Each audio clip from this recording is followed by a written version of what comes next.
Hello? Hello, Mr. President Bongbong Marcos. How are you? Please, tulungan mo please si Tatay Digong, si Mr. former Rodrigo Roa Duterte na makalabas sa ICC sa Holland, sa Netherlands. Please, tulungan mo, help Mr. President Bongbong Marcos. Please, tulungan mo si Tatay Digong na makauwi sa Philippines as soon as possible. Sana makauwi na si Tatay Digong soon sa Philippines. Please, Mr.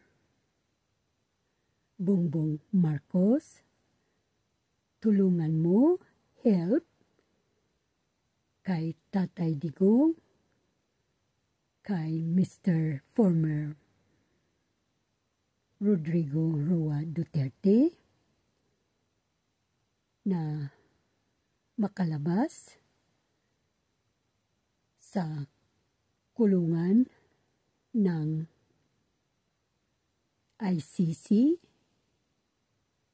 sa International Criminal Court. Tulungan mo, please, Mr. Bongbong Marcos, kasi Mr. President Bongbong Marcos, kung ano ang mangyayari kay Tatay Digong, kay Mr. former Rodrigo Roa Duterte, kung ano ang mangyari sa kanya sa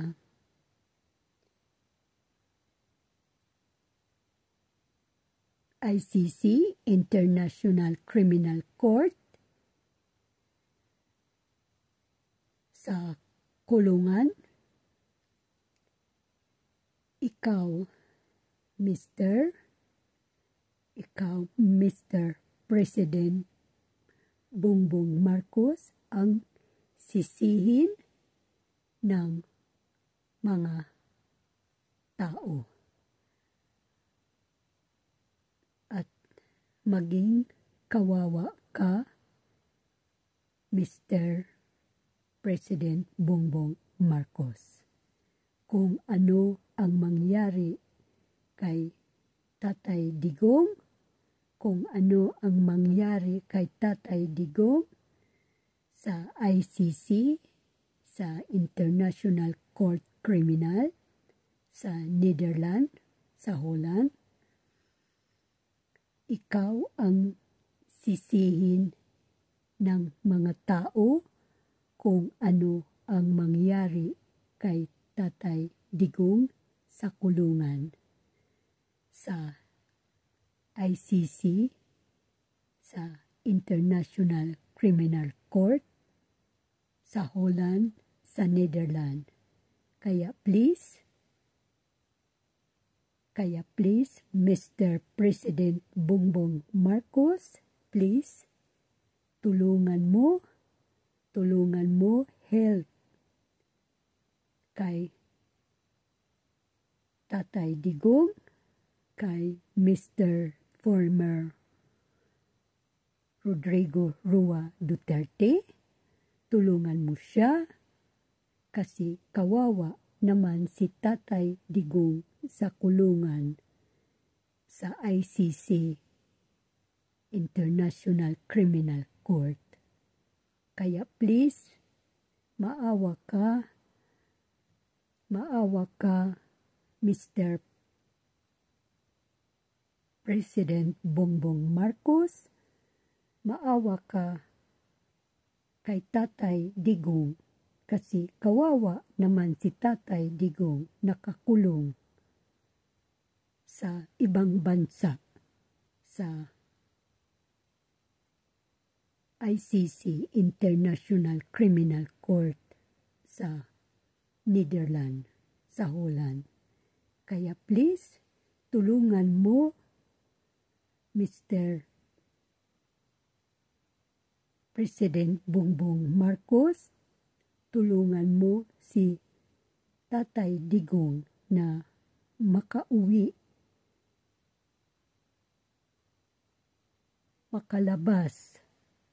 makauwi sa Philippines soon. Please, Mr.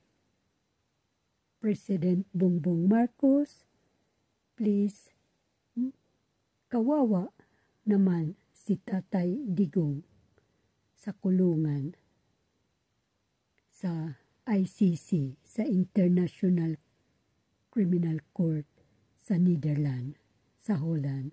Kaya please, tulungan mo si Tatay Digong as soon as possible na makauwi si Tatay Digong sa Philippines.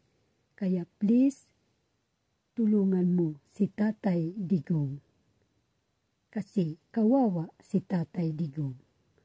Kung ano ang mangyari kay Tatay Digong sa ICC, sa International Criminal Court, sa Holland, sa Netherlands, ikaw ang sisihin ng mga tao. Ikaw ang sisihin ng mga tao, Mr. President Bongbong Marcos. At kawawa ka, Mr. President Bongbong Marcos, kung ano ang mangyari kay Tatay Digong, kay former Mr. President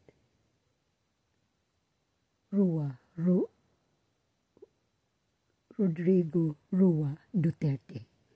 Kaya please, Mr. President Bongbong Marcos, tulungan mo si Tatay Digong, please. Thank you very much, Mr. President Bongbong Marcos. Take care always and all the best. Mabuhay. Thank you.